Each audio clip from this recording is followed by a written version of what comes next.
सामान्यांच्या न्याय हक्कासाठी पाहत रहा फक्त दखनी स्वराज्य।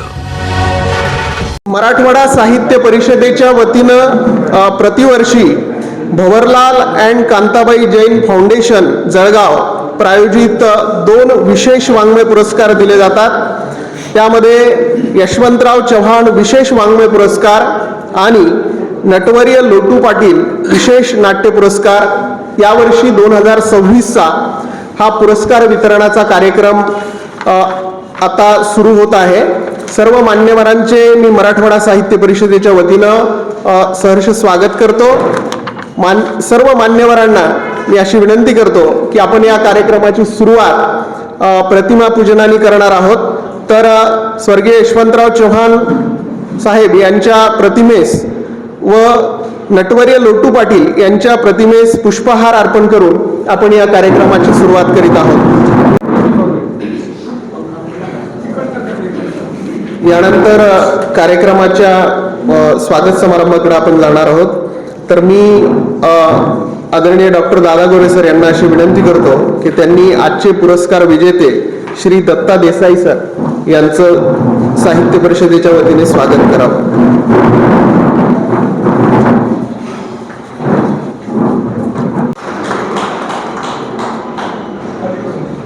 यानंतर मी डॉक्टर रामचंद्र काळुंखे यांना अशी विनंती करतो की त्यांनी दुसरे पुरस्कार विजेते आदरणीय श्री अतुल पेठे यांचं स्वागत करावं।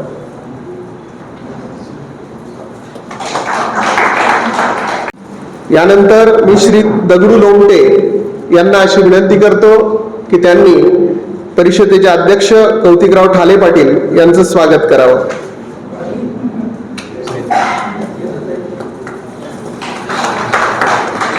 मी डॉक्टर गणेश मोहिते यांना अशी विनंती करतो की त्यांनी पुरस्कार निवड समितीचे अध्यक्ष आदरणीय डॉक्टर आसाराम लोमटे सर यांचं स्वागत करावं। तर मी श्री कुंडलिक अतकरे यांना अशी विनंती करतो की त्यांनी आजचे भाष्यकार डॉक्टर हंसराज जाधव यांचं स्वागत करावं।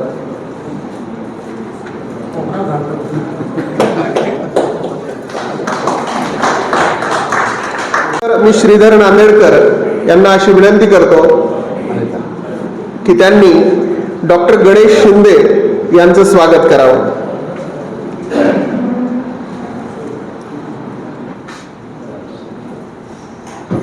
दोन विशेष स्वागत साहित्य परिषदेच्या वतीनं होणार आहे।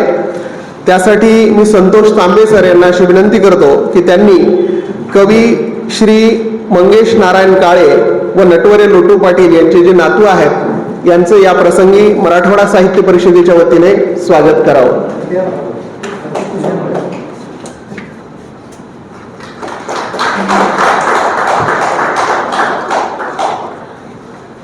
यानंतर जैन उद्योग समूहाचे जे प्रतिनिधी इथं आलेले आहेत ते श्री कुलकर्णी यांचंही त्याच्या वतीनं होणार आहे। मी प्राचार्य राम चव्हाण यांना अशी विनंती करतो की त्यांनी या प्रसंगी श्री कुलकर्णी यांचं मराठवाडा साहित्य परिषदेच्या वतीने स्वागत करावं।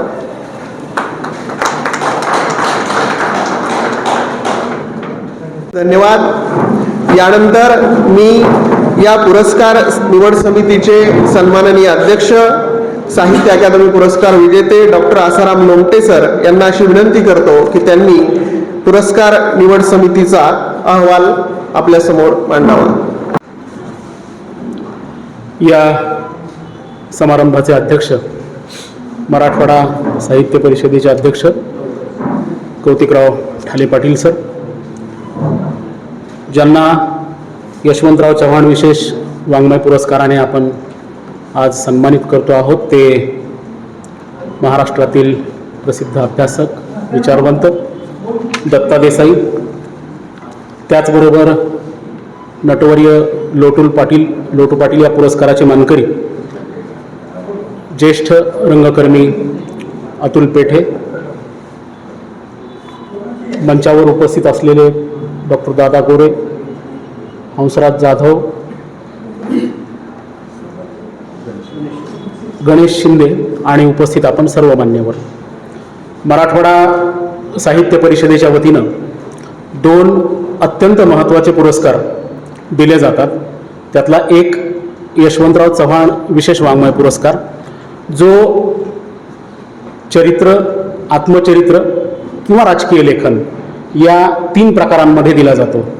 जर तो चरित्र लेखनासाठी असेल तर पुढच्या वर्षी तो आत्मकथनासाठी दिला जातो.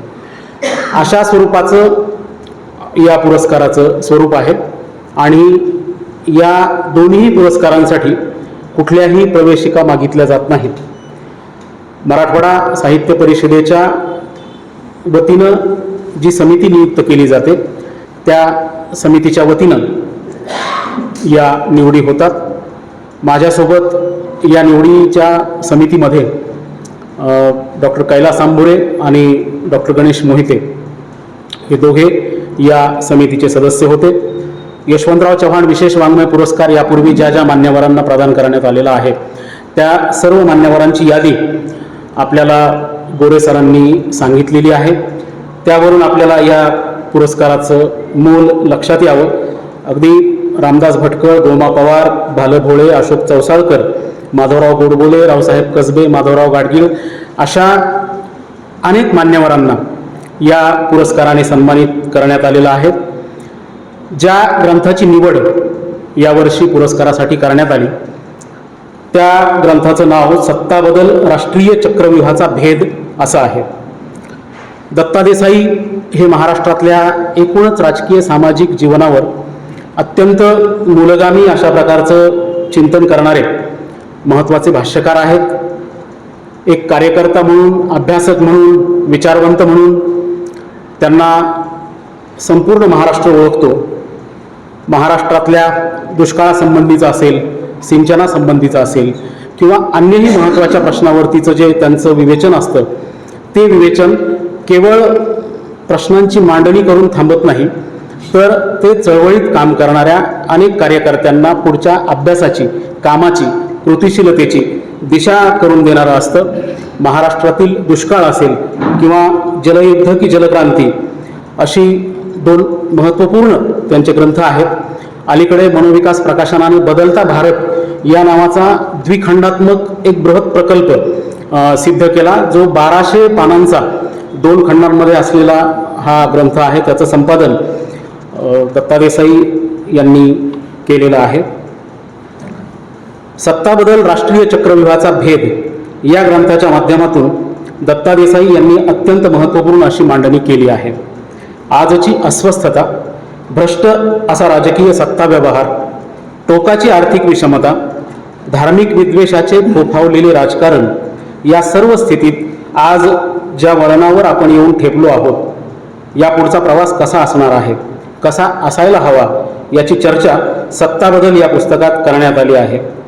देशाच्या राजकारणाला मूलगामी कलाटणी मिळाल्याशिवाय आपण अर्थपूर्ण बदलाकडे आपली वाटचाल करू शकणार नाही. ही कोंडी फोडण्याचे आव्हान प्रागतिक, देशप्रेमी, परिवर्तनवादी सामाजिक शक्तींना पेलावे लागणार आहे. याची निकड सांगणारे हे पुस्तक आहे. पण या पुस्तकातला आशय हा आणखी व्यापक, लोकांच्या आशा आकांक्षांशी बांधील असा आहे. सत्ता बदल हे जरी ग्रंथाचे शीर्षक असले तरी सत्ता बदल हा शब्द केवळ सरकार इतक्या अर्थाने मर्यादित नाही. विविध सत्तांपैकी सरकार जरी एक सत्ता असले तरी समाजात वेगवेगळ्या रूपांमध्ये, रचनांमध्ये सत्ता ही गोष्ट कार्यरत असते. या सत्तेचे स्वरूप कसे आहे याची चर्चा सखोल आणि अभ्यासपूर्ण या पुस्तकात करण्यात आली आहे. सामान्यपणे कुठल्याही सुबुद्ध नागरिकाला जे 3 प्रश्न आज प्रामुख्याने पडतात. एक, आज जी परिस्थिती आहे ती नेमकी काय आहे, ती कशी आहे, ती कशातून उद्भवली, आणि केवळ पृष्ठस्तरावर दिसणारी नव्हे तर या परिस्थितीच्या पोटात दडलेली खरी कारणं काय आहेत, अशा स्वरूपाचा हा प्रश्न आहे. त्याचबरोबर आजचे सत्ताधारी कुठवर जातील, देशात ते अत्यंत क्रूर आणि दडपशाहीचा वरवंटा फिरवणारे राजवट आणतील का, ते अन्य देशांशी युद्धे घडवतील की देशांतर्गत नागरी युद्ध म्हणजे यादवी माजवतील. 2 वर्षांपूर्वी आलेल्या पुस्तकात व्यक्त केलेले हे सगळे विचार आणि आज ज्या सावटाखाली आपण सगळेजण आहोत ती परिस्थिती जर आपण बघितली तर या पुस्तकाचा सांधा आजच्या राजकीय सामाजिक पर्यावरणाशी किती मिळता जुळता आहे याची आपल्याला प्रचिती येते. अशा सर्व परिस्थितीमध्ये आपण काय केलं पाहिजे? इथं आपण म्हणजे भारतातील सर्वसामान्य नागरिक असे अपेक्षित आहे. हा चक्रव्यूह भेदायचा कसा याची चर्चा पुस्तकात आहे.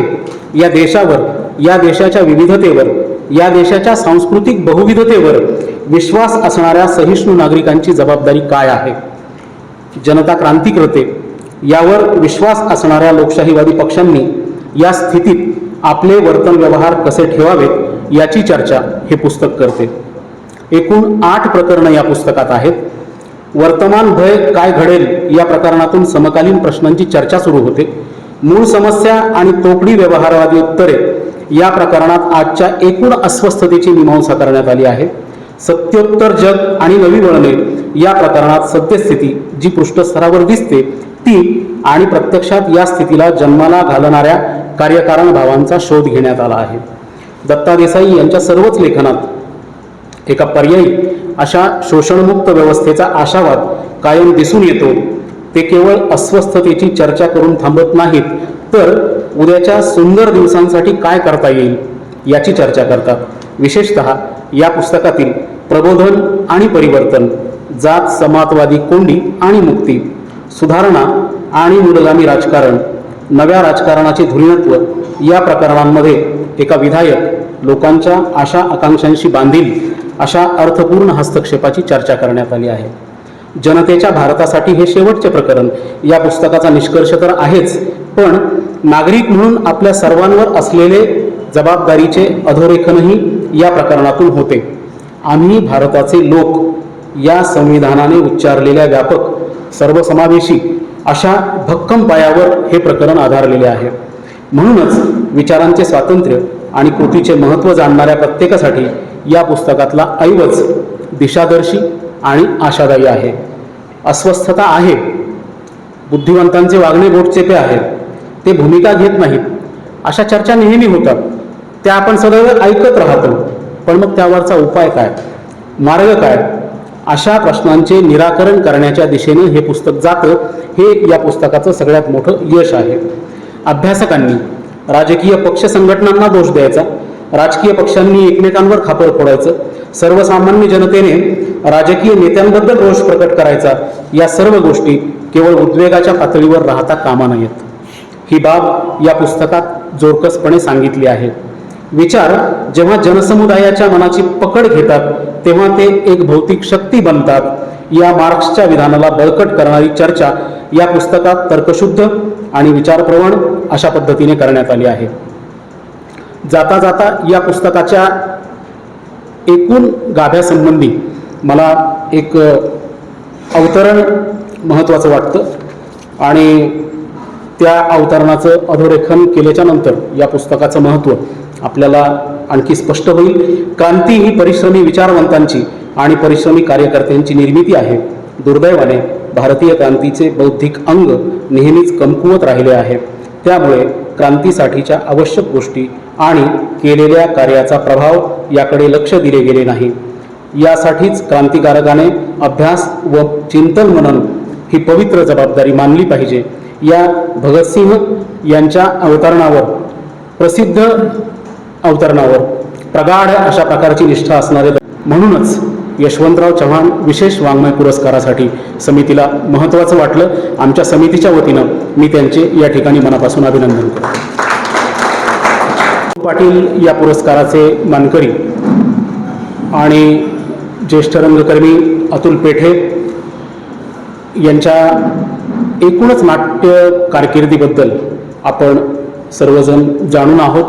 यापूर्वी नटवर्य लोटू पाटील हा पुरस्कार रंगभूमीच्या क्षेत्रात अगदी भारतीय पातळीवर काम करणाऱ्या माणसांनाही दिलेला आहे. त्याची यादी दादा गोळे सरांनी त्यांच्या विवेचनामध्ये सांगितलेली आहे. अतुल पेठे हे गेली 45 वर्ष रंगभूमीवर दिग्दर्शक, अभिनेता, निर्माता म्हणून कार्यरत आहेत. त्यांची अनेक नाटके राष्ट्रीय आंतरराष्ट्रीय महोत्सवात सादर झालेली आहेत. नाटकांसोबतच त्यांनी नाटककार विजय तेंडुलकर, सतीश आळेकर, कवयित्री बहिणाबाई चौधरी अशा व्यक्तिमत्वांच्या कामावर अतिशय अभ्यासपूर्ण अशा प्रकारचे माहितीपट त्यांनी तयार केलेले आहेत. नाटक या एकाच ध्यासानं आयुष्यभर झपाटलेलं हे व्यक्तिमत्व आहे. बालनाट्यापासून त्यांच्या कामाची सुरुवात झाली. महाविद्यालयातून चेस नावाची एकांकिका पुरुषोत्तम करंडक स्पर्धेत त्यांनी केली 1983 साली. त्यात लेखन आणि अभिनयाचं प्रथम बक्षीस मिळालं. रंगभूमी हा आयुष्यभराचा ध्यास असणाऱ्या अतुल पेठे यांच्या या उर्मीमागे कुठला विचार कार्यरत आहे हे जर आपण बघितलं तर त्यांनीच एके ठिकाणी म्हटल्याप्रमाणे रंगमंचावरचे सर्वात जास्त काय आवडते तर तो अंधार. तिथे उमटत जाणारी प्रकाशाची हळुवार तिरीप माझ्या आत खोलवर काहीतरी गूढ हालचाल करते. त्या अवकाशात भरून राहिलेला वास मला धुंद करतो. रंगमंचावर पाऊल ठेवताना त्या लाकडाचा स्पर्श अक्षरशः रोमांच उभे करतो.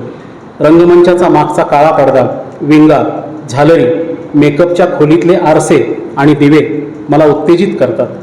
समोर उपस्थित असलेले आणि कानांचे द्रोण करून बसलेले प्रेक्षक मला ऊर्जा देतात. त्यांच्या समोर जे काही घडत जाते त्यातला जिवंतपणा, रसरशीतपणा मला परत परत अनुभवावा असा वाटतो. अशा या रंगभूमीच्या संदर्भात मग जे जे काही असते ते मला मनापासून आवडते. त्यांचं क्षितिज सारखं नाटक असेल की जे जगण्यापासून लैंगिकतेपर्यंतच्या सगळ्या न सुटणारी जी कोडी आहे तर या सगळ्या कोड्यांचा अतिशय जीव तोडून केलेला जो शोध आहे तो आपल्याला क्षितिज या नाटकाच्या माध्यमातून पाहायला मिळतो. शीतयुद्ध सदानंद ही श्याम मनोहर यांची एक कादंबरी आहे आणि तिच्यामध्ये एक ब्लॅक कॉमेडी अशा प्रकारचं त्या कादंबरीचं आशयद्रव्य की भेदरट, असहिष्णू, खोटारडा, लबाड, मंदबुद्धीचा मध्यमवर्ग हा साधारणपणे या नाटकाचा गाभा आहे. थिएटर अकादमीच्या नाटकांमध्ये अतुल पेठे यांनी काम केलं. त्या नाटकांची नावं जरी आपण बघितली तरी त्यांच्या कामाची विविधता आपल्या लक्षात येते. प्रलय, पडघम, घाशीराम कोतवाल, 3 पैशांचा तमाशा या नाटकाचा समावेश त्यांच्या एकूण या सगळ्या कामांमध्ये आहे. आणि घाशीरामच्या निमित्तानं हंगेरी, युगोस्लाव्हिया, पूर्व जर्मनी, पश्चिम जर्मनी, रशिया आदी देशांमध्ये त्यांचे दौरे झालेले आहेत. वेटिंग फॉर गोदो सारखं झपाटून टाकणारं नाटक त्यांनीच म्हटल्याप्रमाणे दिग्दर्शन करायला त्यांना आवडतं. गोदोने त्यांना एक ओळख करून दिली. डॉक्टर श्रीराम लागू यांनी देणगी तर दिलीच, परंतु तुझ्या कुठल्या तरी एखाद्या नाटकात मला काम करायचं आहे असं त्यांनी सांगितलं. त्यातूनच सूर्य पाहिलेला माणूस या नाटकाची निर्मिती झाली. मकरंद साठे यांनी लिहिलेलं हे नाटक रंगमंचावर आलं. सॉक्रेटिसने घेतलेला सत्याचा शोध या नाटकात खूपच प्रभावी आणि परिणामकारक ठरला. स्वतःचं सगळं शाबूत ठेवून उरलेल्या आयुष्यात राजकारण करता येत नाही या सॉक्रेटिसच्या विधानातून सत्यासाठी काय काय मोजण्याची तयारी ठेवावी लागते याची प्रचिती येते. डॉक्टर लागू यांचाच सहभाग असलेलं प्रेमाची गोष्ट सारखं नाटक की ज्यात निळू फुले प्रसाद ओक यांनी भूमिका केलेल्या आहेत. आपल्यापैकी अनेकांना दिबा मोकाशी यांच्या आनंद ओवरी या कादंबरीवर आधारित असलेलं जे त्यांचं नाटक आहे ज्यामध्ये किशोर कदम यांनी खूप महत्त्वाची भूमिका बजावलेली होती. आणि या नाटकाचा प्रयोग जेव्हा महानोरांनी बघितला तर तेव्हा महानोरांनी असं एका वाक्यात सांगितलं होतं की आत्तापर्यंत तुकारामांचं घर दिसलं होतं परंतु या नाटकाने तुकारामांचं तळघर दाखवलेलं आहे. अशा प्रकारचं इतकं महत्त्वाचं नाटक मराठीतल्या अनेक महत्त्वाच्या साहित्यकृतींचा आशय नाट्यप्रयोगाच्या माध्यमातून रसिक प्रेक्षकांपर्यंत जाऊ शकला. अरुण कोलटकरांच्या कवितेपासून ते भालचंद्र नेमाडे यांच्या कोसलापर्यंत अनेक साहित्यकृती उदाहरणादाखल सांगता येतील. मकरंद साठे यांनीच लिहिलेलं चौक हे नाटक की जे चळवळी आणि विचारसरण्या अस्तंगत होत असताना आणि कोणाचाच कशावर विश्वास नसलेल्या काळात तुंबलेला रस्ता आणि अडकलेली माणसं एवढं साधं रूपक आहे या नाटकाचं. परंतु हे नाटक आजच्या एकूण समाजाचा आडवा छेद म्हणून ते आपल्याला पाहायला मिळतं. सतत वेगवेगळ्या प्रयोगांचा ध्यास असलेलं हे व्यक्तिमत्व आहे आणि वेगवेगळ्या महाराष्ट्राच्या भागांमध्ये नाट्यशिबिरं घेणं, होतकरू तरुणांना प्रकाशात आणणं, त्यांच्यातली गुणवत्ता हेरणं, त्यांना त्यांच्या क्षमतेनुसार त्यांच्या सामर्थ्यानुसार अवकाश उपलब्ध करून देणं या गोष्टी अतुल पेठे हे सातत्यानं करत आलेले आहेत. पण त्यांचं सगळ्यात महत्त्वाचं जे काम आहे जेव्हा पुणे महानगरपालिकेच्या कर्मचारी कामगार युनियनसोबत त्यांनी कचराकोंडी हा माहितीपट केला त्यानंतर सफाई कामगारांना सोबत घेऊन गोपू देशपांडे यांचं जे नाटक आहे सत्यशोधक, हे नाटक त्यांनी पुण्यात सफाई कामगारांना सोबत घेऊन केलं. त्या नाटकाचे अनेक प्रयोग झाले. मला असं वाटतं की त्यांच्या एकूण कामामध्ये जी त्यांची काम करण्याची जी पद्धत आहे, तर ती पद्धत जर आपण बघितली तर या कामांमध्ये असं लक्षात येतं की चळवळीची नाटकं त्यांनी बऱ्यापैकी केलेली आहेत. पण जेव्हा चळवळीची नाटकंच ते करतात अशा प्रकारचा एक सार्वत्रिक चर्चा होत असताना त्यांनी अगदी वेगळं आषाढातील एक दिवस यासारखं नाटक केलं मोहन राकेश, आणि अत्यंत तरल नाटक. म्हणजे आत्तापर्यंतची जी सगळी नाटकं होती त्याला चळवळीची किंवा बाकीच्या स्फोटक अशा राजकीय सामाजिक आशयाची पार्श्वभूमी होती, परंतु हे जे नाटक होतं आषाढातील एक दिवस, या नाटकानं एक काव्यमय अशा भाषेतून या नाटकातला आशय म्हणजे मल्लिका आणि कालिदास यांच्यातल्या प्रेमाची ती गोष्ट, आणि कालिदासाचं तो एकेकाळचा कलावंत असतो परंतु त्याचं सरकारीकरण होतं, आणि त्याचं सरकारीकरण झाल्याच्या नंतर त्याच्यातला जो कलावंत गमावतो, कलावंत गमावल्याच्या नंतर त्याच्यात आलेलं न्यूनत्व आणि त्याच्यात जी काही एक टोचणी आहे, तर ती टोचणी या संपूर्ण नाटकामध्ये आपल्याला सत्ताविरुद्ध सर्जन या प्रक्रियेत सुद्धा हे नाटक आपल्याला पाहता येईल. अशा इतक्या वेगवेगळ्या स्वरूपाचं काम अतुल पेठे यांचं आहे. जाता जाता मी त्यांच्या या सगळ्या एकूण नाट्यविषयक जी कामगिरी आहे त्या कामगिरीचा गाभा काय आहे, किंवा अशी कुठली एक ठिणगी होती त्यांच्या मनात की ज्या ठिणगीने ते आयुष्यभर झपाटल्यासारखं त्यांनी एवढं सगळं रंगभूमीवरचं काम केलं, तर ते अवतरण मी तुमच्यासमोर वाचतो या विवेचनाच्या शेवटी, आणि या विवेचनाचा शेवट त्या अवतरणानं करतो, जे अवतरण स्वतः अतुल पेठे यांचं आहे. नाट्यशिबिरं घेणं, कार्यशाळा घेणं, यातून नवनवे कलाकार शोधणं, हे काम तर ते करत आलेलेच होते, परंतु त्यांच्या अवतरणातून आपल्याला त्यांचा एकूण जो पट आहे तर तो एकूण पट आपल्या लक्षात येईल. अतुल पेठे असं म्हणतात, मराठी नाट्य परंपरेतील विष्णुदास भावे यांची रंजनप्रधान आणि महात्मा ज्योतिराव फुले यांची भंजनप्रधान या दोन शाखा मानल्या तर मी ज्योतिबांची शाखा जवळची मानली. रंजन ही बाब मी कमी महत्त्वाची मानत नाही, पण तरीही माझा कल भंजनाकडेच अधिक राहिला. अर्थात तसे करताना कुठलेही विघातक, हिंसक आणि खोटील कृत्य मला कधीच अभिप्रेत नव्हते. माझे नाटक कधीच काही पेटवणारे नव्हते. ते विचार विन्मुख न करता विचार सन्मुख व्हावे यासाठी मी कायमच प्रयत्नशील राहिलो. भंजन ही सामाजिक आणि राजकीयदृष्ट्या महत्त्वाची व आवश्यक बाब आहे. हे विधान अतुल पेठे यांचं आहे, आणि आजचे दोन्ही पुरस्काराचे मानकरी अतुल पेठे आणि दत्ता देसाई हे दोघेही त्यांच्या क्षेत्रात जो एक अर्थपूर्ण असा हस्तक्षेप करतात, तो हस्तक्षेप जर बघितला आपण तर आजच्या राजकीय सामाजिक पर्यावरणामध्ये या दोन्ही व्यक्तींना मराठवाडा साहित्य परिषदेनं सन्मानित करणं ही किती औचित्यपूर्ण अशा प्रकारची गोष्ट आहे याची आपल्याला कल्पना येईल. इथेच थांबतो. धन्यवाद. सामान्यांच्या न्याय हक्कासाठी पाहत रहा फक्त दखनी स्वराज्य.